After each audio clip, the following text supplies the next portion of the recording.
to Spain, Mr. Dinesh Patnaik is going to be appointed as the Indian High Commissioner to Canada. He is expected to be replaced in Spain by Jayant Khobragade, who is currently India's ambassador to the Association of Southeast Asian Nations.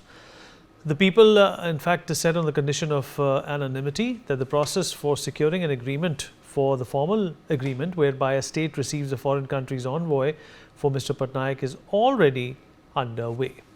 Megha Sharma, my colleague, is joining us on the broadcast to give us more details about this. Megha? Yes, so that's the latest that we are getting to know as per sources. We already knew that in Kananaskis, in Canada, there was an agreement that was signed between India and Canada, between Prime Minister Narendra Modi and his Canadian counterpart, Markani.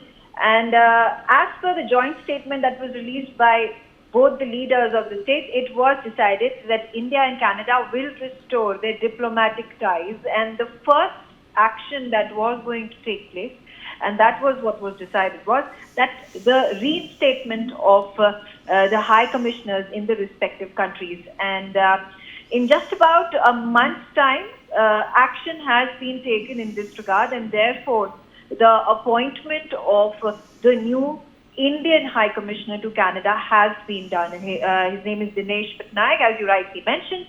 He is currently the ambassador, Indian ambassador to Spain. He would be transferred in his next posting to Canada as the High Commissioner. Now remember, it was a little more than a year ago that the Indian and the Canadian High Commissioners were removed from their posts. We saw that, Cameron McKay, who was the then High Commissioner from Canada to India, that had been summoned by the Ministry of External Affairs in wake of the tensions that had escalated. And then he was asked to go back to his country. And not just that, there were a number of diplomatic staff in the Canadian High Commissioner that were also reduced to 1/3 of their total strength. Something similar was also done by the Canadian government when it came to the Indian diplomatic staff and the Indian High Commissioner. So this goes on to show that there is not just a glimmer of hope, but a substantial effort. All right.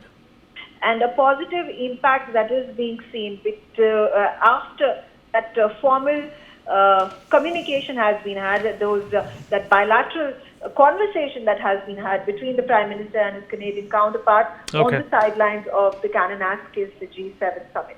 All right, Megha. Thank you for joining us.